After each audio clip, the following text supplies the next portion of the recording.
Good morning, everyone. Welcome to your week 3 Monday morning breakfast bite. And I know we are flying through the material this week, and this semester, and this week you have due your team deliverable 1, which is your hypothetical scenario. So we're going to be talking about that today in this breakfast bite. And also, though, before we get into it, I do want to mention this week's material, which is unemployment and labor law. And I want everybody to understand that that employment law and labor law are two completely different things when you look at them.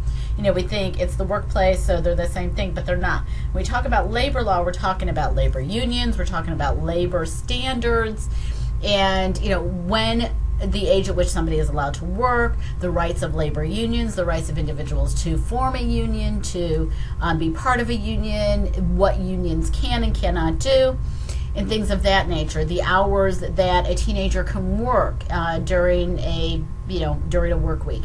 So when we talk about employment law, on the other hand, what we're talking about is discrimination, discriminatory actions, things of that nature. Title VII.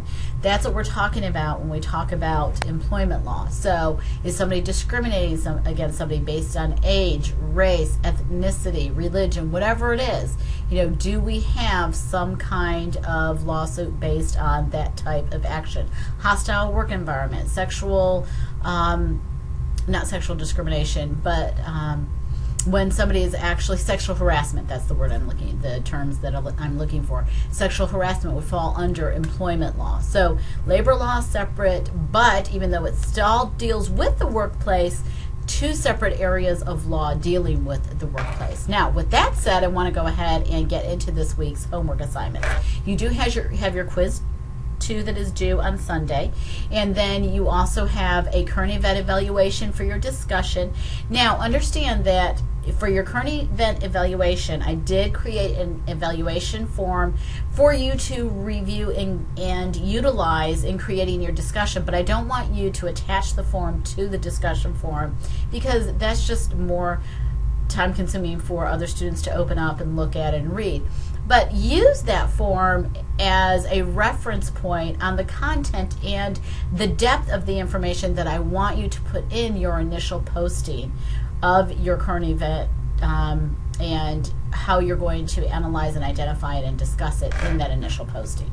Now, you also have your week 3 video quiz, your Cengage video quiz, so don't forget, go ahead, get online, get those easy 10 points and get them out of the way, and hopefully you guys are kind of enjoying those media quizzes. I think that they're a nice supplement to our normal learning activities.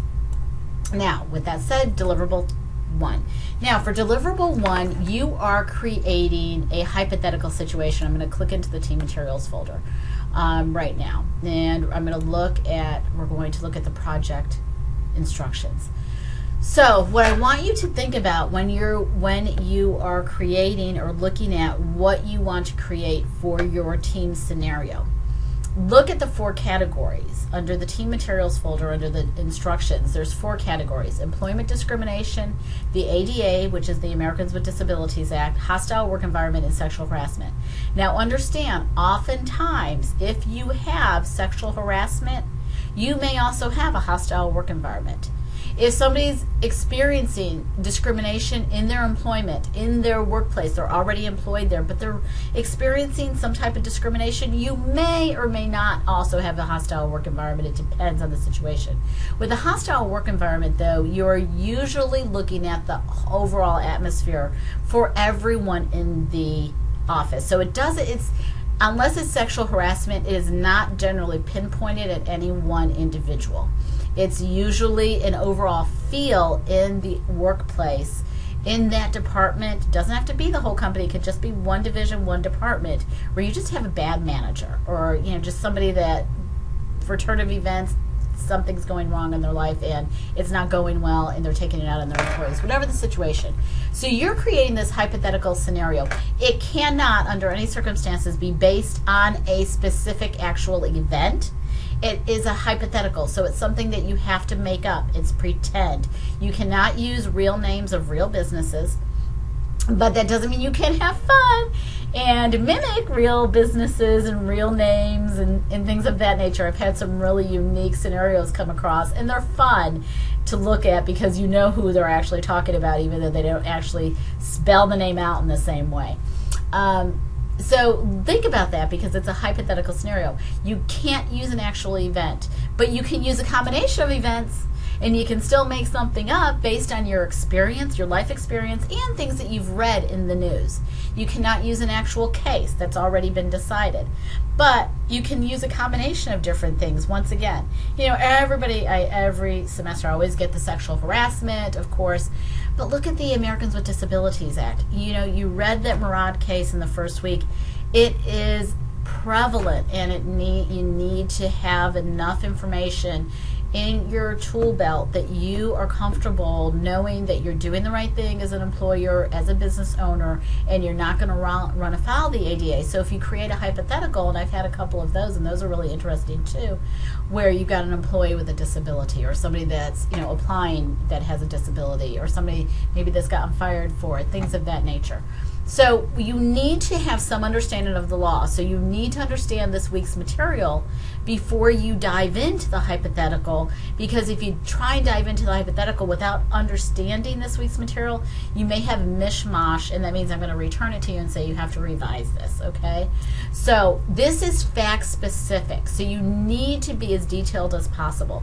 That means you're going to begin with your first paragraph discussing the place of employment, the demographics of it, what kind of business it is, how many employees it has, where it's located in the country, you know, its customer base, all of that information. You're going to discuss the employee or employees that are involved in the scenario.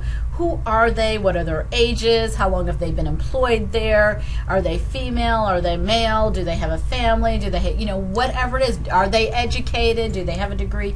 So you have to really get specific in that first, I would say first two paragraphs, actually. And then in the rest of it, you have to get into the facts. And the facts can, if you're doing sexual harassment, they're not pleasant, but you can't generalize them. You need to be specific. What exactly did they do? If you're alleging sexual harassment against somebody, what exactly was done? You don't have to get crude, but you do have to be specific. Language, touching, whatever it was. You also need to, if you're doing an ADA litigation, what is the disability that the employee or potential employee or fired employee is suffering from? Is it a physical disability? Is it an organic brain injury? Is it is it some other type of injury? Does the person have epilepsy? Are they having episodes? Things of that nature. If we're looking at employment discrimination, is it based on religion? Is it based on gender? Is it based on sexual orientation? If so, how do you know that information? And so on and so forth.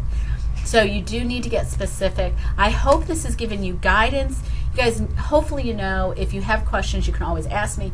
If you want to email me your scenario in advance, I'm happy to take a one-time look at it, let you know whether you're heading in the right direction. You need to bolster the facts, whatever you need to do, so that you can get the best grade possible initially. I'll take 2 of the fact scenarios, and then I'll submit them for us to work on as we move forward with deliverable 2, and so on. And what that means is one team will be assigned to the plaintiff side, one team to the defendant side. You want to be objective with this. You don't necessarily need to be one-sided. It doesn't have to favor one side over the other, because sometimes the facts aren't always quite that clear. Sometimes you may allude to something, but it's not blatant when it comes to something that's happened. I hope that helps and not confuses you. But again, you can ask me if you have any questions. Hopefully you all know that by now. You guys have a great week 3.